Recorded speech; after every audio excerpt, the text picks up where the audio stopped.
All right, everybody. The Big Gold Belt Wrestling Podcast team is back this week for another episode. And certainly everybody, because the whole world was watching, and we're going to immediately jump into it. The conclusion of WrestleMania 40's kickoff press conference live in Las Vegas. There's a lot to make with it. And I'm going to start off before we get into it. I just want to make sure the team is all here and everybody's doing okay. So, gentlemen, how you doing tonight? Marcellus, Will, and Jamal? Yeah, I'm not here. I will say this. I love that Roman 49ers sweatshirt that he had coming off that plane last night. It was pretty dope. I need to add that to my collection. Do you think that's foretelling something this weekend, Salas? Acknowledge them, the 49ers. Big game weekend. Yes, it is. Yeah, I need my man Christian McCaffrey to get it done. Yes. I need him to get it done. So we'll see. Yeah, I don't know what the hell you guys are talking about. The Caribbean series of baseball is ending tomorrow, and that's really all that matters.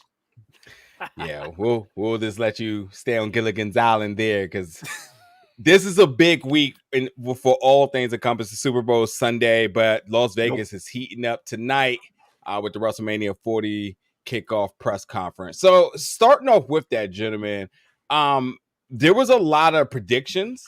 There was a lot of speculation, but ultimately now that it's done, starting off with you, Marcellus, what was your instant reaction as it concluded just about 10 minutes ago? What was your first thoughts once you sat and let it kind of marinate for a moment?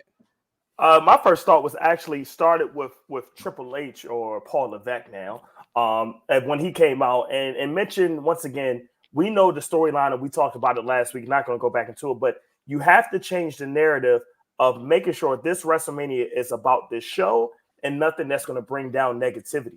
And when Paul Levesque came up, he was talking about, we're going to make sure it's a new brand of WWE. We're going to make sure it's something that we have never done before. And this whole scenario and stage setup just being this little press conference, which I thought was going to be like a question and answer with media. But no, we in T-Mobile Arena, we have a whole crowd. Like we having the Hall of Fame show coming out right now. That's the setup. And I'm like, okay, what's going on now? Now we're planting seeds of storyline. And then they had the teasers with the women coming in and doing their promos and promoting themselves about what's going on with their matches. But then you come to the main event.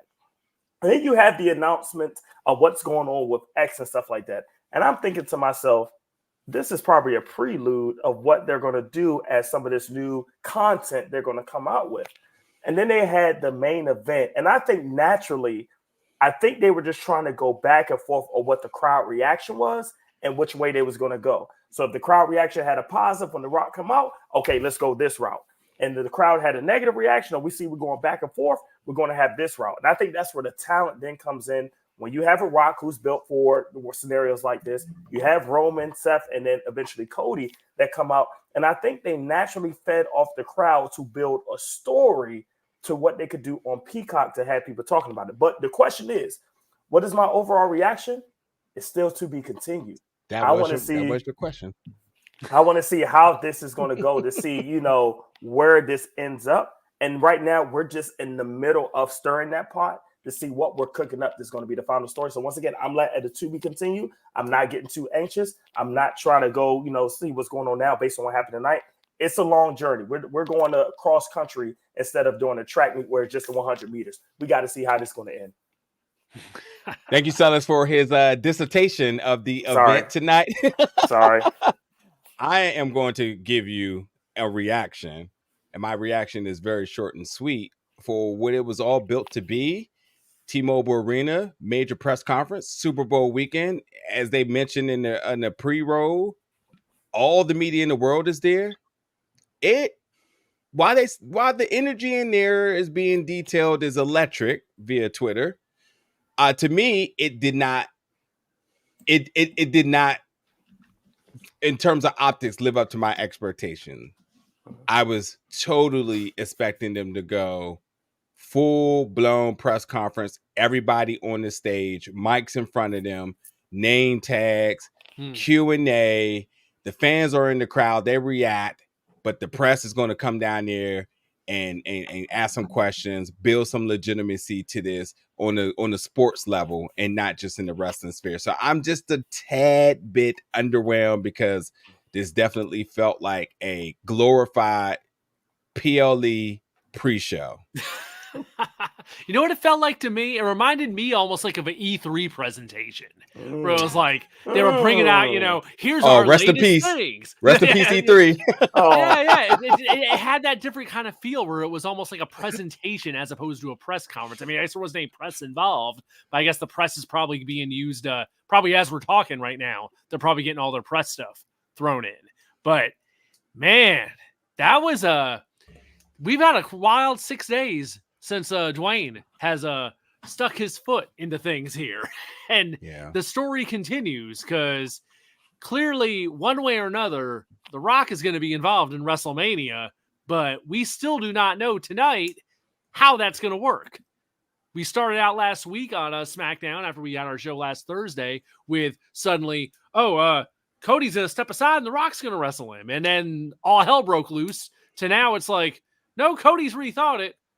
Cody wants Roman Reigns, but Roman Reigns wants The Rock.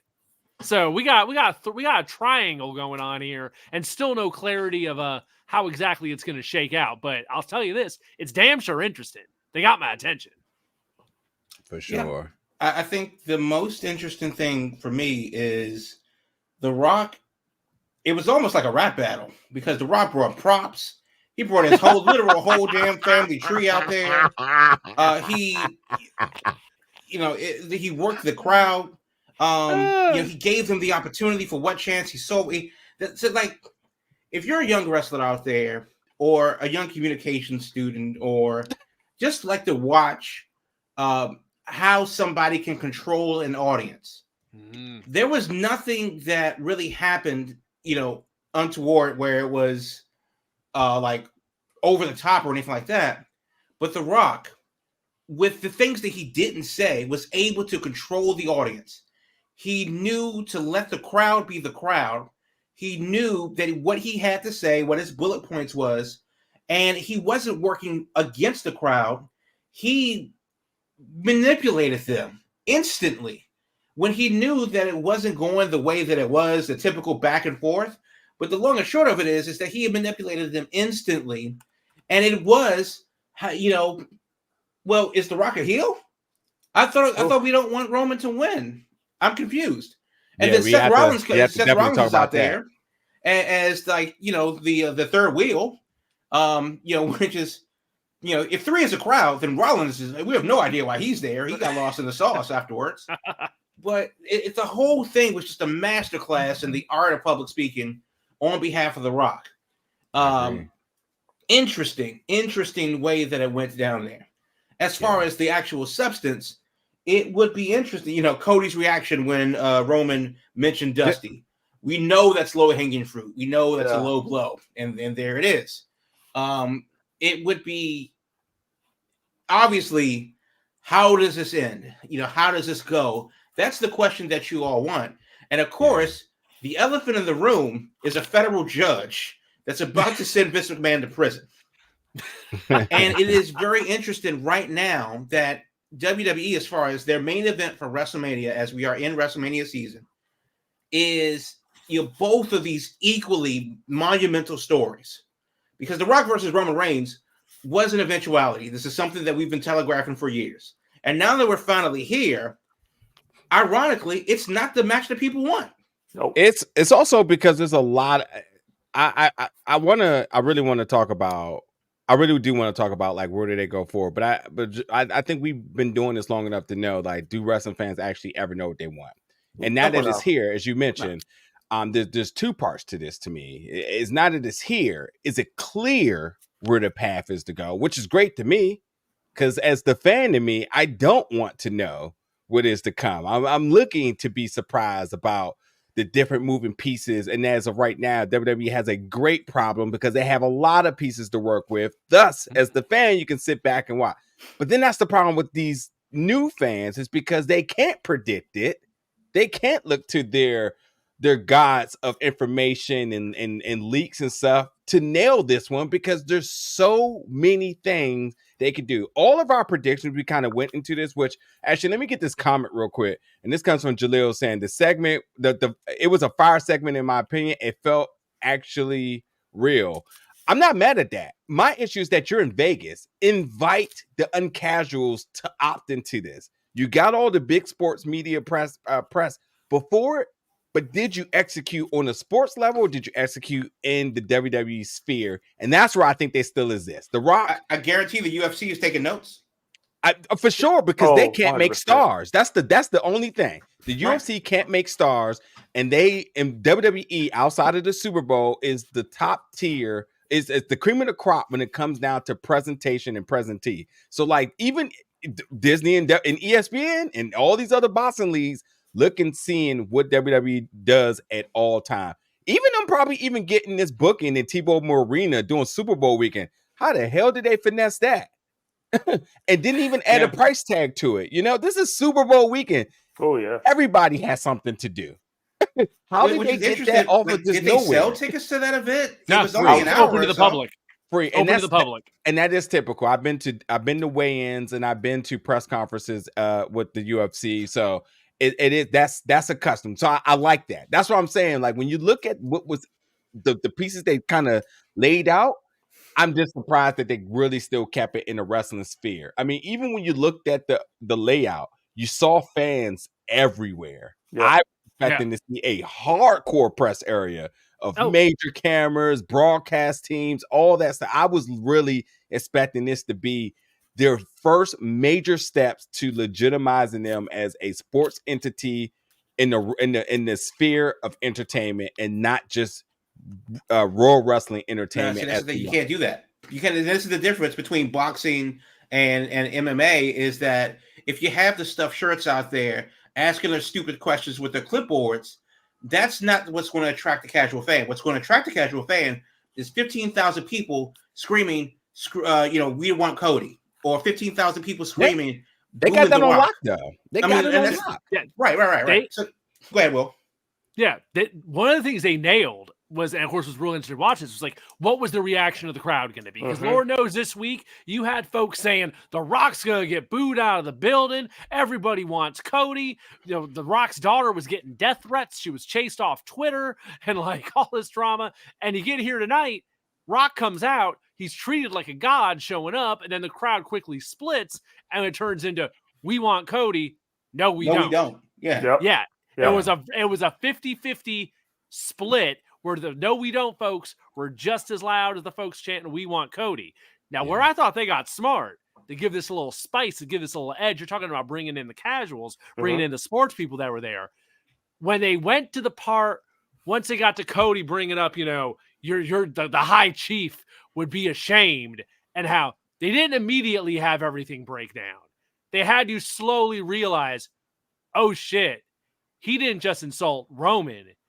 He insulted The Rock. Yep. Now the literal both of bloodline. them. Yeah. Both of them are against him. And like, I thought that was a great touch of how Rock just slowly walked into the scene and kind of had that. You kind of saw him realize, and was like, "Oh no, no, you didn't.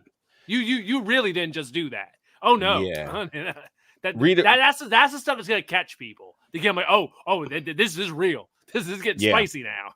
I mean, that's the clip. That's the clip that they're going to be able to use. Let me read a couple of comments real quick. Jaleel back saying they never know what they want. They just cry about anything on a daily basis. That's why I just let it play, because you just never know, as you should, my friend. Can I add to that? Can I add to that real quick? Hold on. Let me read a second comment real quick. And these new fans believe every single report reported, but this whole situation, which is completely hilarious. The Rock skipped the line.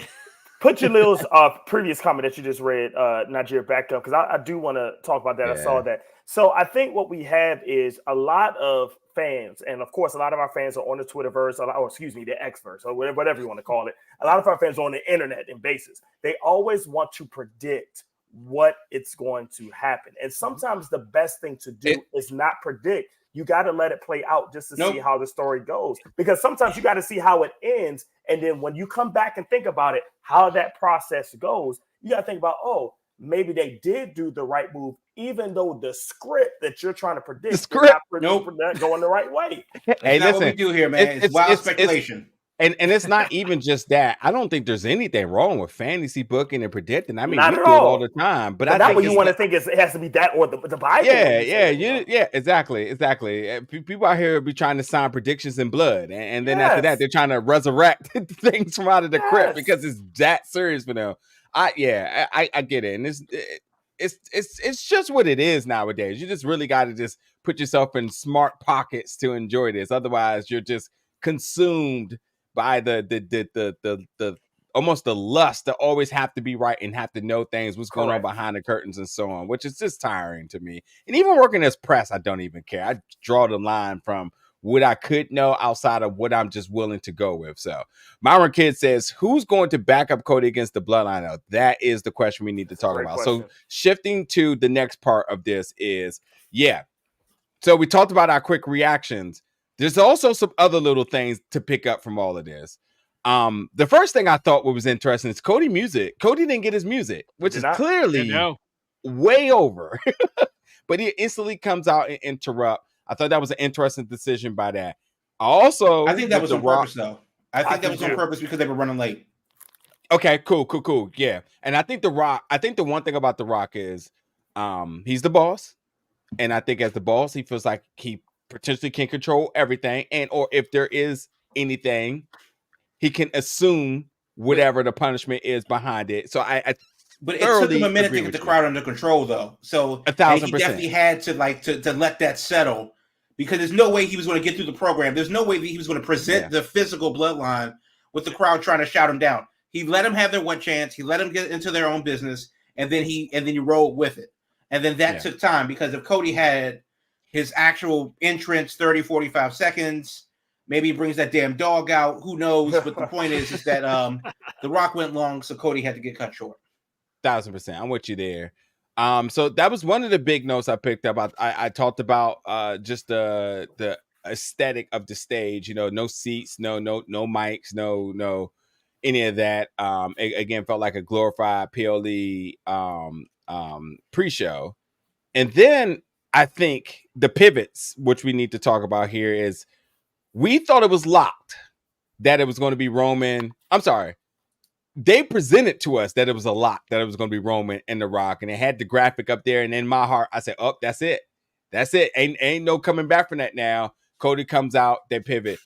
My biggest takeaway from all of this is that the biggest loser in all of this, which really started to sit with me and it was starting to hurt and it was going to have me on here ranting all night, is they almost truly messed up the whole purpose of the Royal Rumble. Indeed.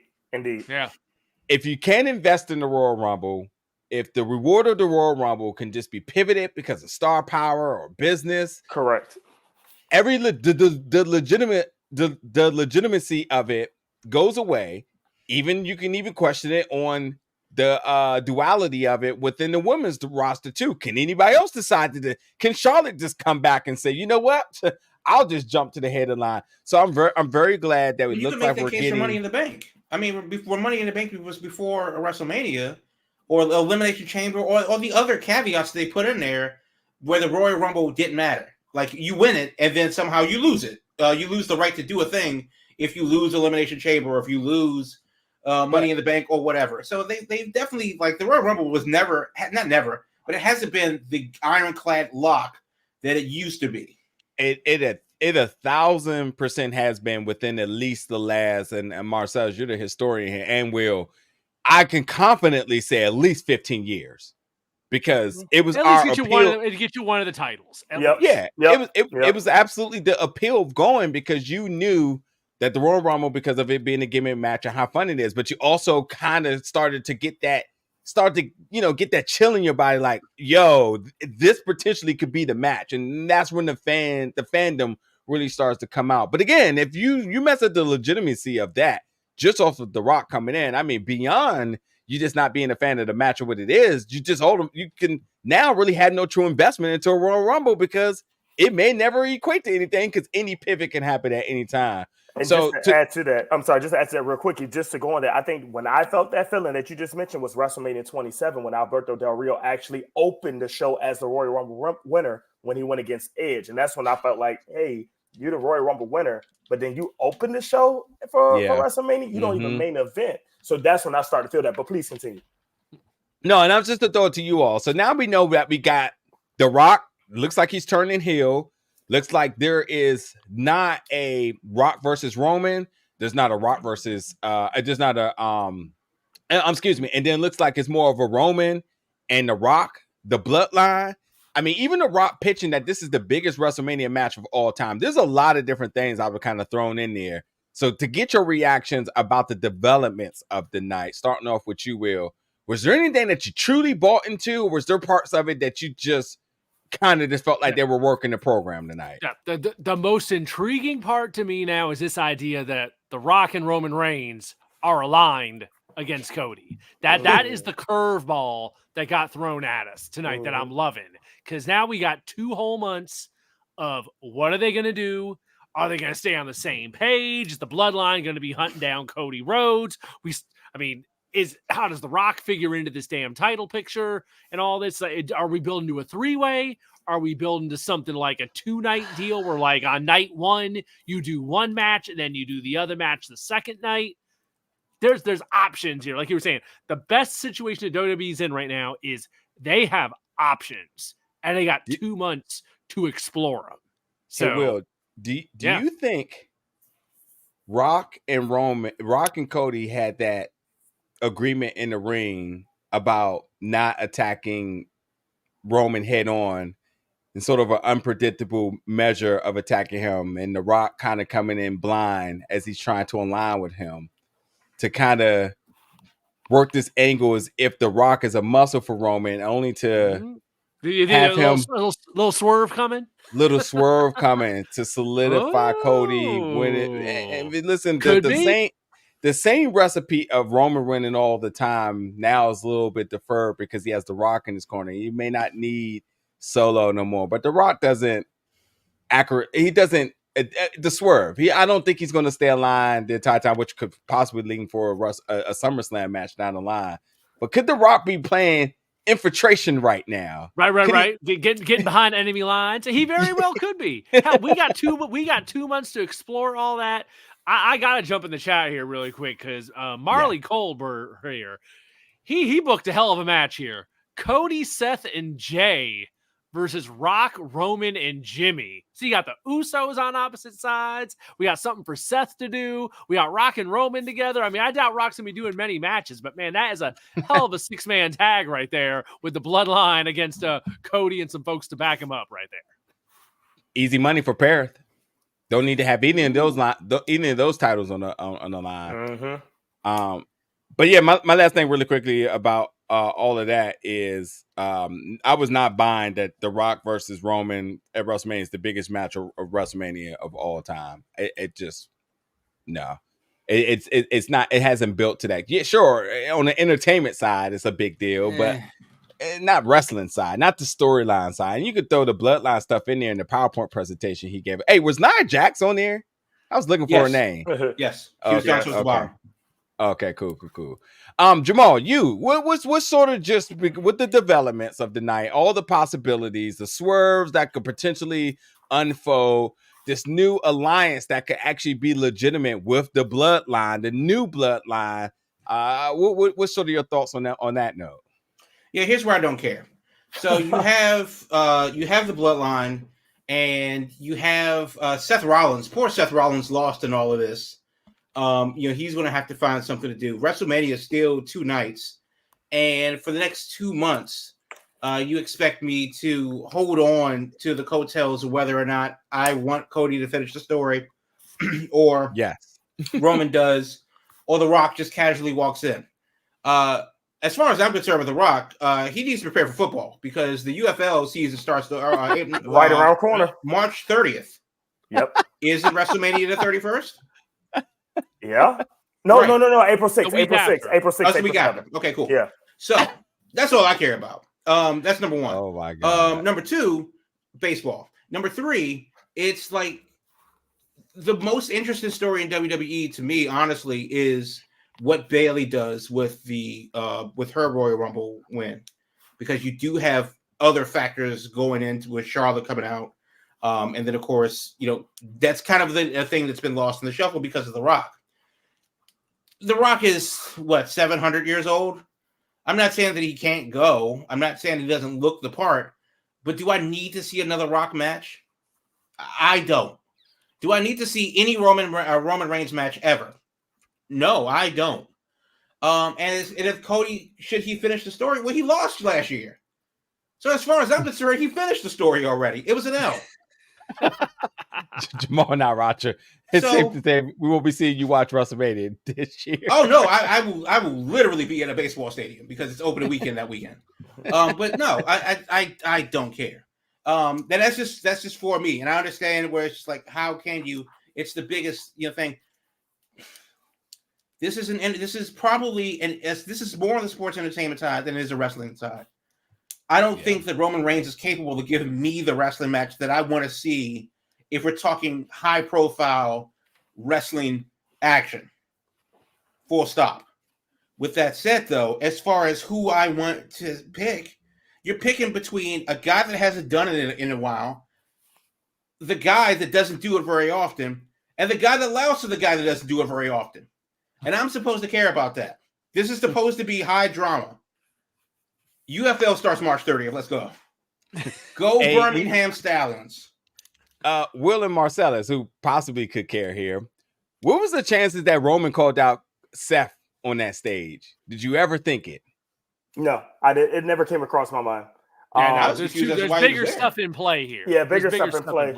It was one. And we got to keep Seth off by himself because that's Drew McIntyre's business. Drew McIntyre going to take care of Seth Rollins now that CM Punk out of the picture. That's what I want to see. As far as that goes. And again, this is why, and I'm not just trying to say it only happens in the UFC, but again, you put all the champs on stage and belts in front of them, and you see the players, and you give open mics.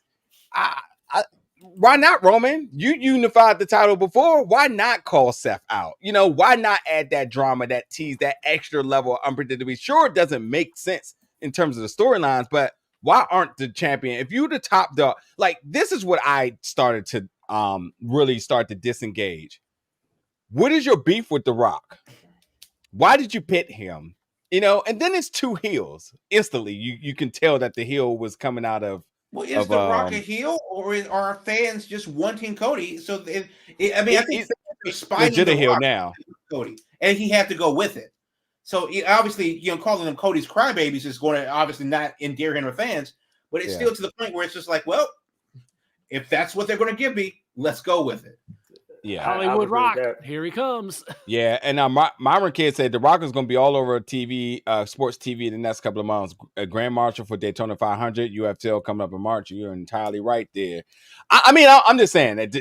Why not go after the next prize? I'm sure he calls it the second place, but why not? You had 2 belts before, and I'm not saying it should happen, but I'm saying really build up as you're the top person. Going after The Rock means nothing. I swear to all the gods that are listening, if they unify the unified title, I do not. Burn the fucking building to the ground. I do not want them to unify the titles. I just want the top person in the WWE. That belt better be 700 pounds if they unify. But Jamal, you used to say it all the time. If you're not going after the belt, then what are you doing?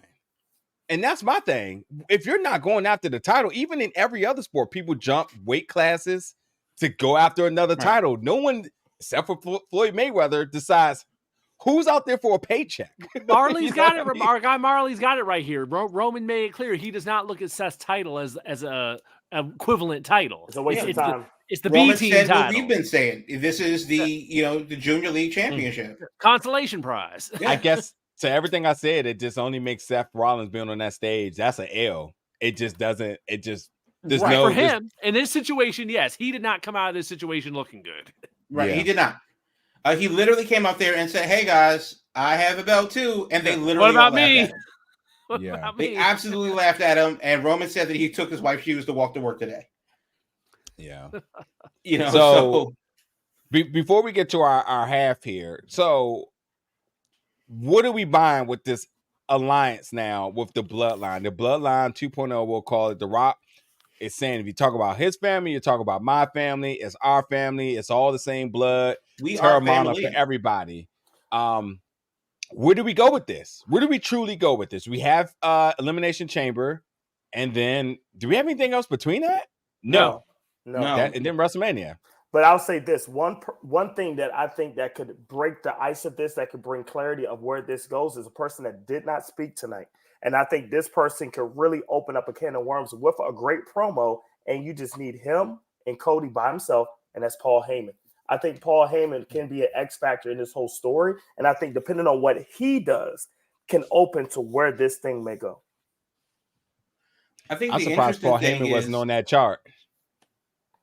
Yeah, I think the interesting thing is, and I hate to give WWE credit for it, but they are actually smart for listening to the crowd and then pivoting and going with it. I don't think The Rock, when he came in, realized that he was going to that this crowd would be so decisive. I don't think he realized that this wave that Cody's been on was going to be so overwhelming, and they had to pivot. And normally WWE would just say, "I think I hear you, and I don't care. Keep it to a full steam ahead at all costs." Yeah, and good on them for taking that energy and pivoting and moving in a slightly different direction. Whether this was the plan all along and they anticipated it or not. It doesn't seem that way, so I gotta give the devil the due for that. With that said, though, how can they keep the momentum over the next couple of months? How do they keep the momentum through the pay-per-view, through the next few shows? Because when is Elimination Chamber? End of the month? Yeah, 2 weeks. 2 weeks. Yeah, 2 weeks. 6 or 8 or something like that. So that means it's like 6 weeks between that show and WrestleMania. So how do they do that? How do they keep the energy up? Because again, you have all of these things and all of these questions that people are burning their Cody Rhodes shirts online or burning their Rock shirts online because you know how people do. Yeah. But then what if some devastating news comes out that brings down the morale in the Vince McMahon thing? That is something that will not go away. And that will absolutely play a part in the overall festivities of the event, regardless of whether or not you choose to look on the bright side. The one thing that I do find interesting about all of this is that there seems to be a debate as to what the Royal Rumble winner gets to do. Roman gets to pick. The Rock got to pick. Cody said no. Who's the Rock? Adam Pearce? Yeah. Who's Triple H? Where are they on all of this? They could have easily come out and squashed this and say, nope, Cody won. Them's the rules. It doesn't matter what you say. You can't. There is no line to jump because Cody won. Now, if Cody faces The Rock at Elimination Chamber for the right to, interesting. But that's not what they did. So I don't know why they have this pissing match in general when this is an HR issue. Get him out there, be a general manager, and get it done. Yeah, I mean, there should definitely be some very concrete rules here. Like Roman cannot call his shot by the means of the Royal Rumble and the reward of the Royal Rumble. It's foolishness. Yeah, get some order in there, authority figures. Right. Will or Sus, anything you want to add before we get to our break? I'm good on this one. Stay tuned, folks. We just getting started. Clearly we are. All right, folks. So on that note, we'll be back in a second. We come back. We always like to hit the independents for a minute with our indie spotlight and more news because seems like we have confirmation of where Mercedes Mone is landing. Be back in a moment. If you're looking to expand your podcast reach, your website reach, as well as your social media branding, visit BigGoldBelt.com for sponsorship and advertising opportunities. Big Gold Belt Media is the golden standard for all of your media needs. We offer pre-roll and mid-roll ad spots, on-air host reads done by yours truly, Damian G, on audio as well as video platforms. For inquiries, please email biggoldbeltgroup@gmail.com for more information. Again, that's biggoldbeltgroup@gmail.com for your inquiries for your business. Big Gold Belt Media, wrestling, movie, comics, and more. The golden standard.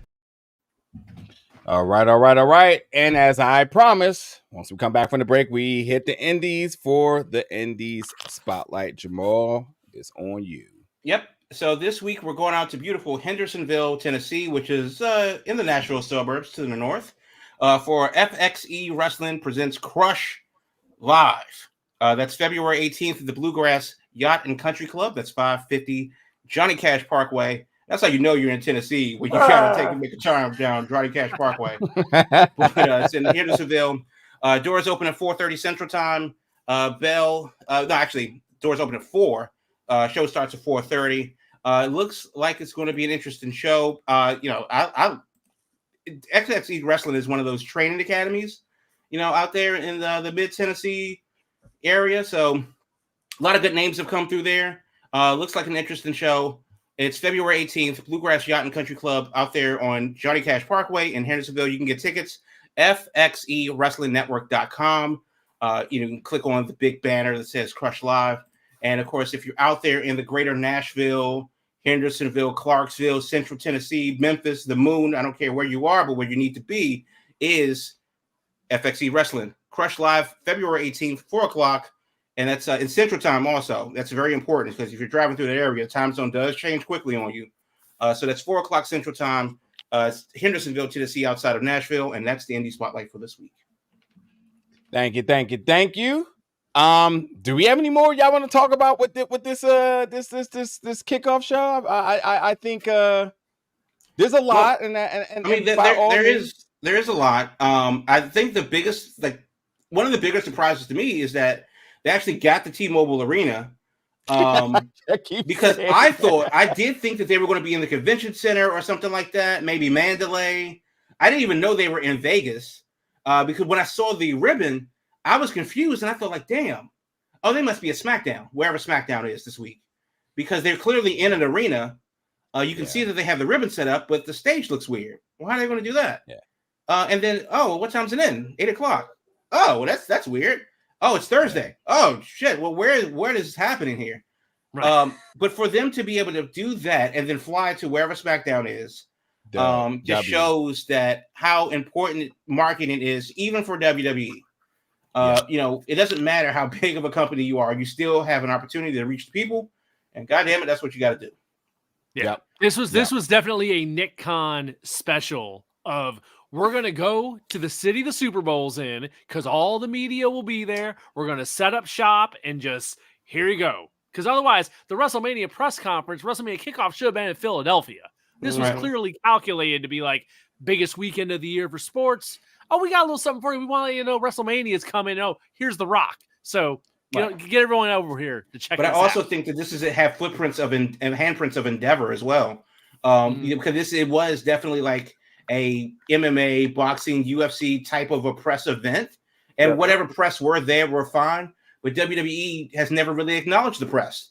They've only gone on in their bubble, in their world, until really AEW started doing post-match scrums.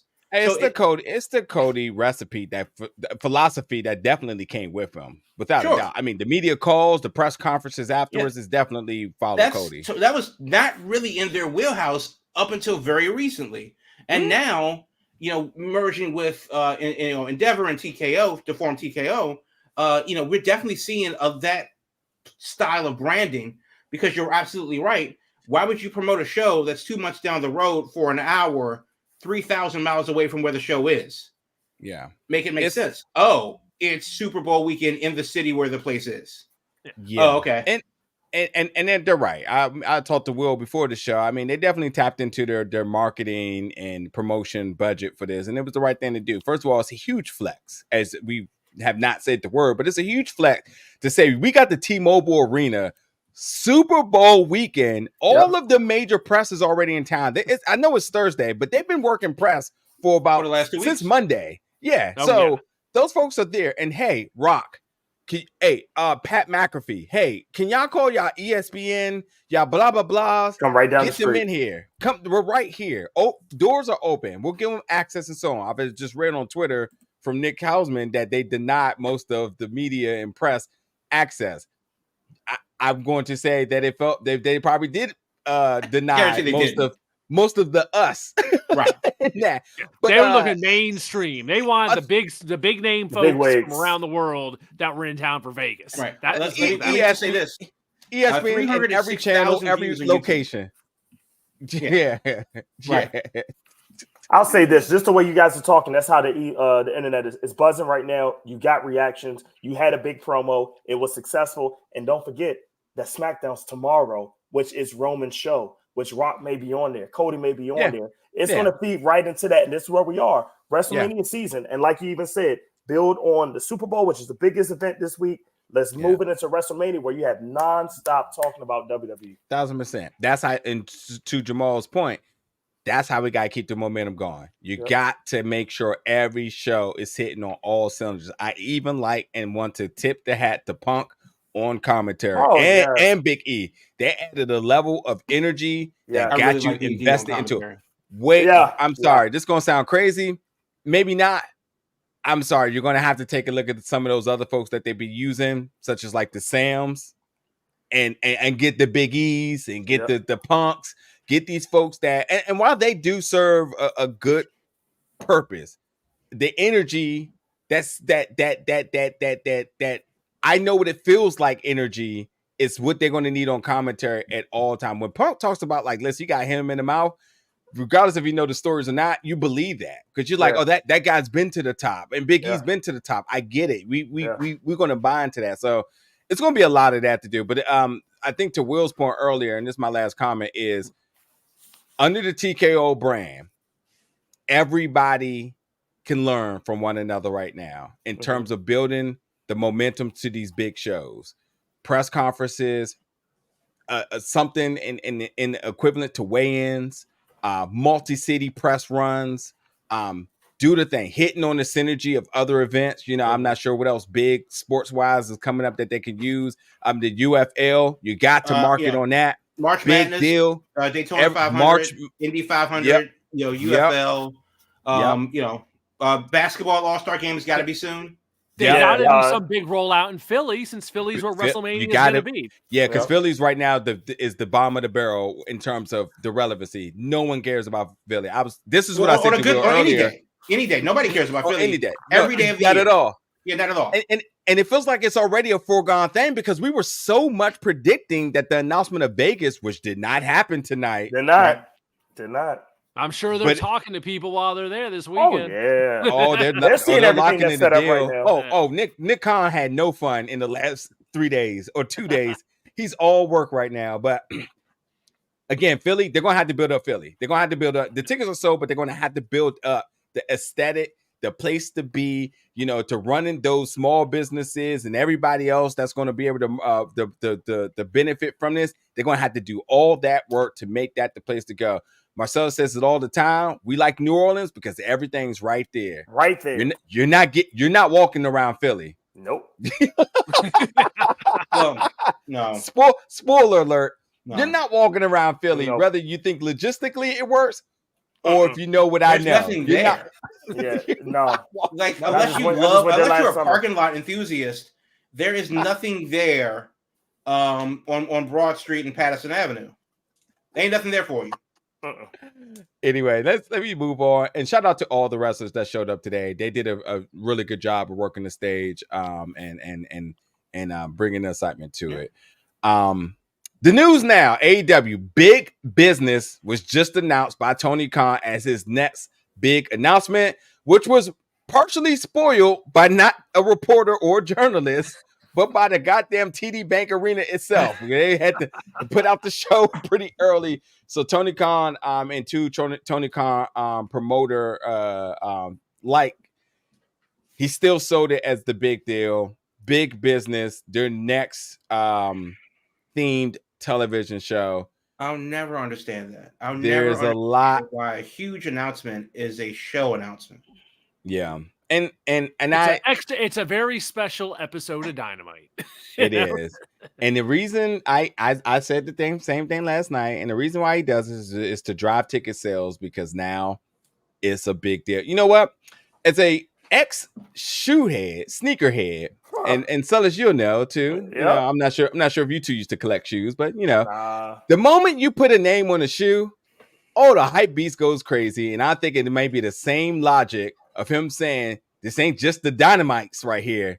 These the new big businesses. And everybody's, I got to cop that. But obviously we know what else is looming behind that because the rumor has it And it seems to be very much confirmed that Mercedes Mone is headed to AEW. We're starting right there with that, with you, Will. Mercedes in Boston, her hometown, AEW. Seems like the ink is already dried on the paper. Do you like it? Do you think this is confirmed? Do you have any reasons to think that this is not happening? I would think it's got to be happening because if you look at the graphic they put out for AEW Big Business on the actual TD Bank Garden building off to the left of the logo, it says Boston and it's spelled BOSSTON. So they're putting the damn Easter eggs out there front and center. This is when CM Punk debuted in Chicago all over again, where they're winking at you, they're nudging you, they're saying everything they can possibly say, short of saying Mercedes is here, but it's happening. They wouldn't be going this far with it if it wasn't a done deal. The big question for me is, we've talked about this women's division forever. So is this finally the ingredient? Is this finally the moment where things get taken to the next level? Because Tony's playing with fire here. We know about the crew. We know about her fan base. And they are not going to accept nothing less than her being featured in a very prominent position. So these 9 o'clock, 9:20, one match a week on Wednesday nights, I don't know that's going to cut it. So we in for some interesting times ahead. But yes, Wednesday, March 13th, Big Business. I think it's pretty much definite Mercedes is showing up in Boston to kick things off in some form. I'm conflicted. Come on. Okay. I'm conflicted because I'm not sure if I care about this or not. That's fair. The first. That's the 2024 exclusive right there. I'm not sure if I care. but with that said, here's why I don't care. So you have the rumors, and I hate the rumors. Either it's confirmed or it's not. And if it's not confirmed, then I don't care. Whether Sasha Banks or Mercedes shows up, I almost called her Mercedes Martinez. Whether Sasha Banks or Mercedes Mone shows up, the reason why I don't care is because she still has to play in that women's division. It's not just Mercedes. That she's not going to save the division by herself. They need to bring Athena up. They need to get Billy Starks, ready. They need to bring in all the Japanese talent because Stardom is in a pickle. Yeah, they need to capitalize on that. They need to get Baker's DDT still in the there. works. Who? Britt Baker's still there. Yeah, Britt Baker's still there, but her back is broken from carrying that damn division for 2.5 years. Jamie Hayter needs to come back. Toni Storm is doing the best work she's done in years, but again, it's not just her. It has to be, everybody has to step it up. And this is also the question too. If you're expecting WWE Sasha Banks, you're not going to get that because that's not what you got in Japan. But then what you got in Japan wasn't really what we expected either. So I wasn't the biggest fan of her after she left NXT, to be honest with you. And then, her WWE run was fine. Goes to Japan. I don't know how I can get excited about her specifically coming back and assuming that it's going to make Sky Blue better. That's not how that works. I mean, I want, like, the optimist in me is thinking that this is going to be a big moment and could be the catalyst that turns it all around. Or she could be the female CM Punk. Now, again, that depends on Khan, because I truly believe that Punk was brought in to be the veteran guy to give the young guys, a head in the roster. However, everybody's kind of seasoned, and if you've been doing it for 10 years, you're not gonna learn too many more things from CM Punk. Well, Sasha Banks has been a name for the past 10, 15 years. Mm-hmm. What could she possibly teach someone like Anna Jay or Sky Blue that's going to make them phenomenally better? What is she going to give Ruby Soho or Willow Nightingale that's going to make them better? Is that even something that she wants to do? Be a locker room leader.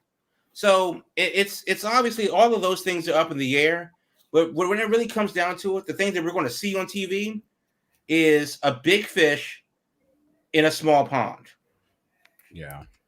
And honestly, this ain't Impact. And that's why it's really hard for me to get excited about this. I would be more excited if she were going there. Yeah, They're in turmoil too, possibly, but that's a different problem. But it ain't the women's division. Jamal, you hit the nail on the head of what my points were going to be, because I really was going to say, yes, you can have a big name to come to your company, but if you don't have people to compete with her, or you don't have the people to battle or push that name they're up there. and help push the other people. Oh, they're there. Don't worry about that. I don't think they're going to be booked properly, though. I really don't. I just don't have. And you don't even have to think that, because this already proven to put in that there's no confidence that's a certainty right now. Right.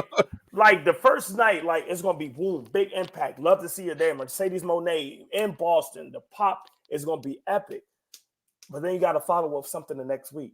And then you got to follow up with something up the next week. And I don't know if they can consistently do that for her. Where one, will she even be consistently on TV every week? Or will you have something for her to do every week? Jamal, you really hit it on the head for a lot of my points. And I was just, going to end it with that. But I'm excited to see her.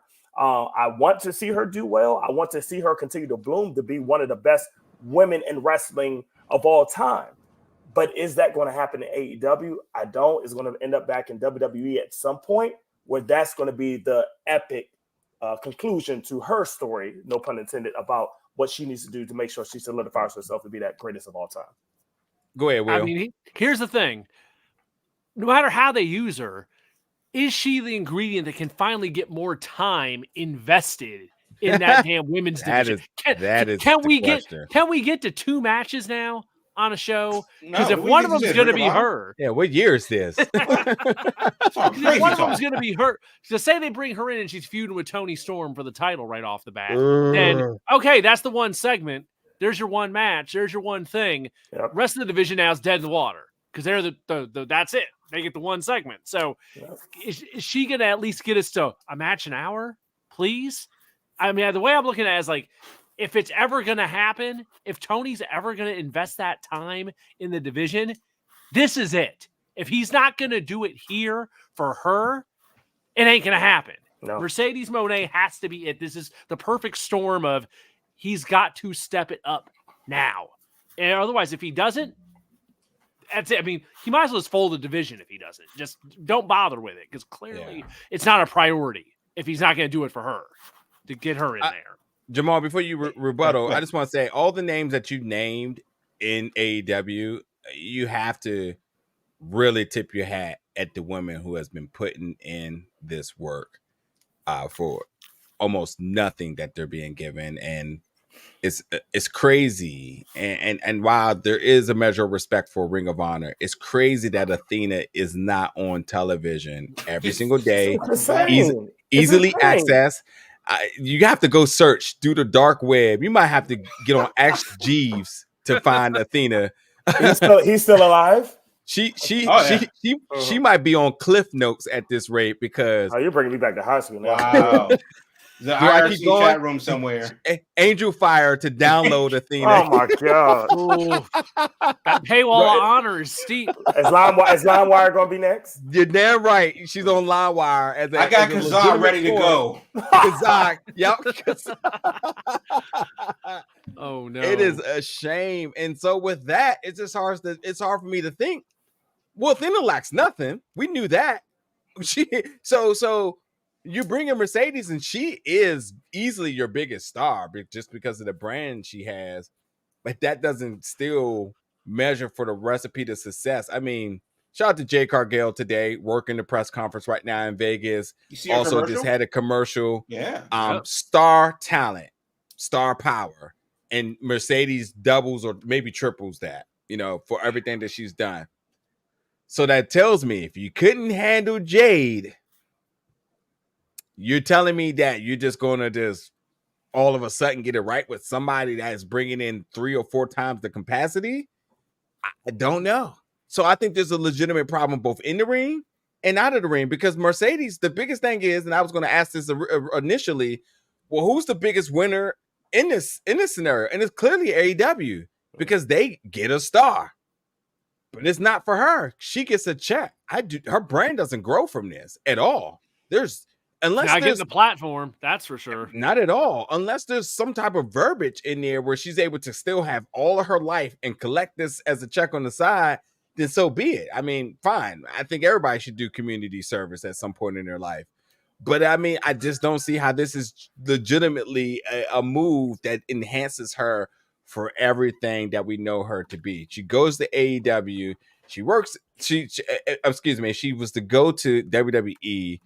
You instantly start to think about the television deal that they're going to give her with Hulu. And please note, Hulu's show with Martez and Bianca, that doesn't seem like that's a show that they want multiple seasons of the same talent. That seems like they're looking to move to different folks down the line just because of how it's branded. Love and WWE, this. So anyway, you have the Hulu deal.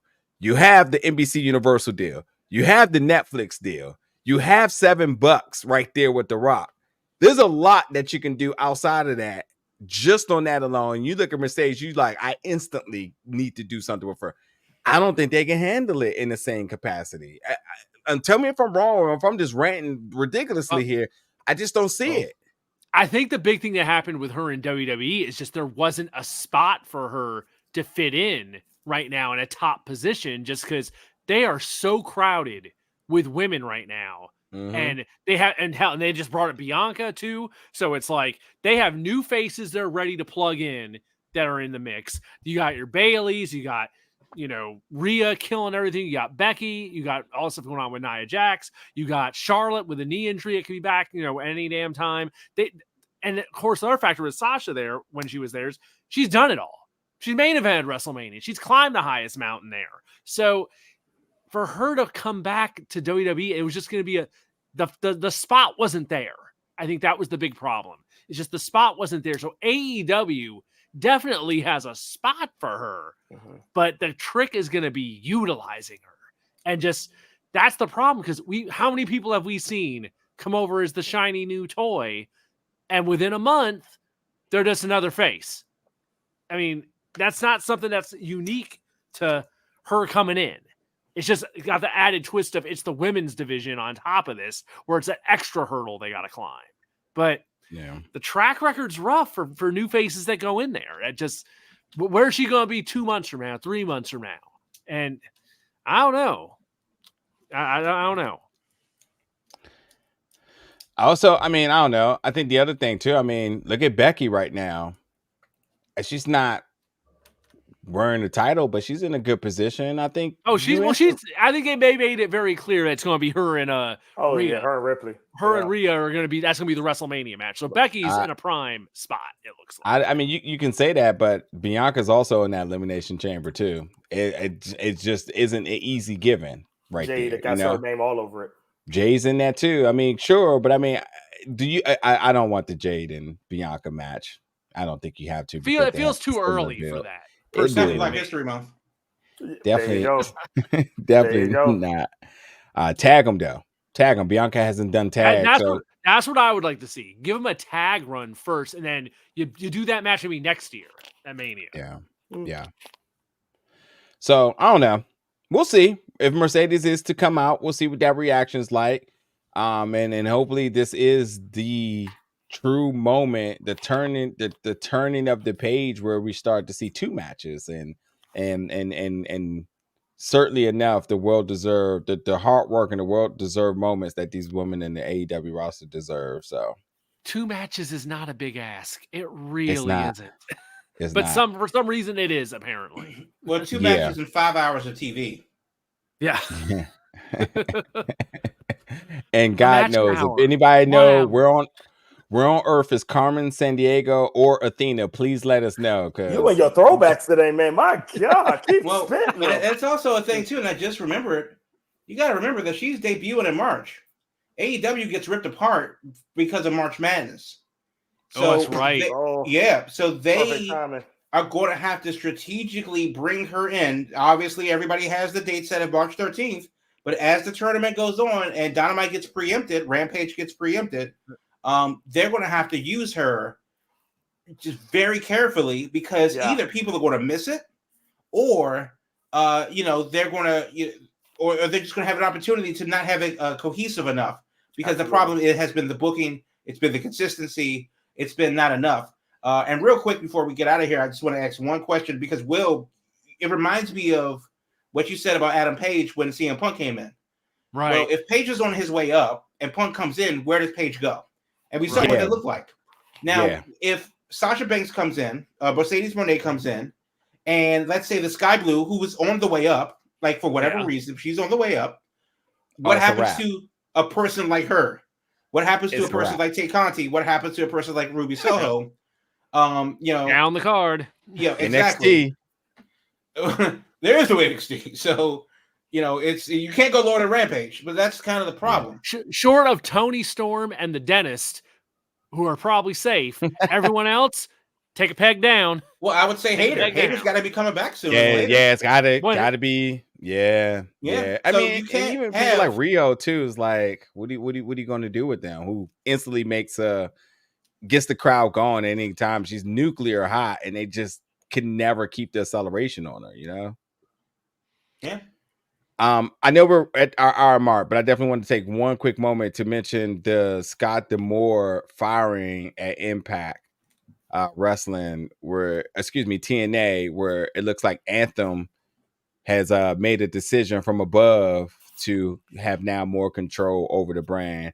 We talked so much about the women's division, and it's undeniable of what TNA / Impact have been doing with their women division for many years. And I think you can even quickly nod at Jordan Grace and the deal that they worked with WWE, and Jordan Grace went out there, and I don't know, everybody's using the pun, so I'll just say it, make an impact.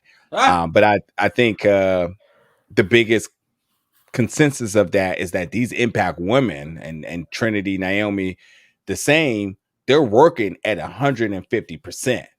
They were outworking that women's Royal Rumble to the point that, everyone knows and very much is aware that they had to tone it down a little bit. With this decision, Scott D'Amore, who's been a huge advocate for them, everybody's been giving him their praise about their career development and what he's done for that locker room.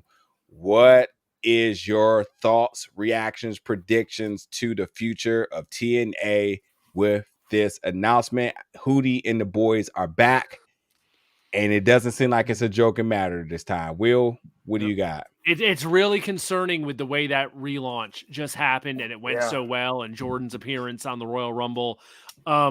This throws everything into a lurch. It's like yanking the rug out from under everything. So as excited as I have been about that relaunch and has thought they had really good momentum going, now it's like they took the foot off the gas, and I don't know what to expect now, because this guy has taken over is an unknown commodity. It's just some guy that works at Anthem. So it's a wild card now. I have no idea. It's very concerning to me, because they were doing really well. TNA, the relaunch, I thought was really awesome, and now I don't know what to expect from it. Yeah. The long short of it is for me is that I kind of feel that this is like losing your offensive coordinator or your defensive coordinator or something like that. It's not the head coach. The show has a program that they're going to follow. They have a way forward that they're going to follow, and I think with or without D'Amore, they're going in a direction. Anthem obviously saw it to make a change, and that's the timing's interesting, of course. But the writing was on the wall, and the word is that D'Amore was not surprised at the result. Now, the reason why I say it's like an offensive coordinator being let go is because that's the thing that you hear about in the news. But if the team is winning, you don't really care who's actually calling the plays. You don't really care. Nobody gives a shit who the offensive tackle is, or who's playing center. Nobody really cares about the nuts and bolts as long as the product is doing well. And that's going to be the question. Will this be the thing that sends TNA into a different direction? Or will this different than D'Amore's vision? Or will this be the thing that propels them into the next plan? This could be step one of a 5-step process that gets them on TV in a major way on a weekday night. And he's not a part of that process. So obviously we'll have to watch and see what happens, but we don't know what it looks like. We know what it looks like with him. We don't know what it looks like without him. And I'm interested to see what happens next. And for me, I would say, just very quickly, you made a sports reference about losing a coordinator. I'm gonna make a movie reference. It's like you about to go on strike or hiatus, and one of your top lawyers that you had to try to get you back to work as soon as possible is now not there. And now you're going to have a delay. Where is this delay going to hurt the momentum you had with that name brand or name rebranding about what it could be with TNA Wrestling? And right now, I don't know how this news is going to affect, the talent trying to come in, how they're trying to build up the program. I'm really unsure. It's a wait, once again, to be continued, which I am about a lot of things right now. I'm going to wait and see how it plays out, but I am not really excited. Yeah. You took the very high level analogy there. I thought you were just going to simply say the writer's strike. I'm going to make a movie reference about the lawyers. All right, then. Just the writer's strike. It's where I would have went with it. It was like, yeah, you can have an amazing season, good ratings and so on, but the writer's strike occurred, and it obviously put a lot of shows in a crippling state of if the network was going to renew it, if they couldn't get the deal in time, and in terms of the programming and the scheduling and so on, and major shows such as Heels on Stars felt consequence to that. So it's really hard to tell what's going to happen with TNA, but apparently they gotta go on TV, man. In a major way. I don't give a shit who's running the show. If they're not on live TV on a weekly basis, then they're spitting in the wind. Yeah, last comment too for the night too. Myron Kidd said the decision may have been a death nail on TNA as the people in charge of Anthem are known to be penny pitchers, and that was my point. For everything that TNA / Impact has ever represented in terms of their resilience and somehow, some way refusing to die, this could be something that could be leading down that path of eternal darkness for them and the culture, because a lot of what's his name? Tommy Dreamer held a meeting apparently that said if anybody wants to come from out of their contract because of this, then they're willing to discuss it with certain names, which I'm hearing rumored is Jordan Grace is not, because some people they want to keep. But the culture of that locker room will be in question. The dominoes that could potentially fall after that would definitely be worth watching, and we'll be here to talk about it. So, with that being said, the Big Go Belt Wrestling Podcast, we're live each and every Thursday, 8 p.m. Eastern Time, but tonight we start late because of the WWE press conference. We wanted to make sure we got all of that entirety so we can cover it. I just found out about something today that I should have been promoting a very long time ago. You can catch up with us in all of our news, all of our links, and all that other good stuff at biggobelt.com. You also can catch up with us live if you go to biggobelt.com/live. It puts you right on our live show. Very easy for you right there. So you don't have to look for Twitter or look for YouTube or anything. biggobelt.com/live. And you're right there on the live show, right on the website with us there. But with that being said, we will be back next week. Who knows what they're going to throw at us? Because, man, after tonight, we're going to be back to work with a lot to cover each and every week. But for the folks that came in with us live, we definitely appreciate you all. And if you are listening to that podcast replay, definitely check us out live each and every Thursday. Be a part of that conversation. But until next week, folks, y'all be safe.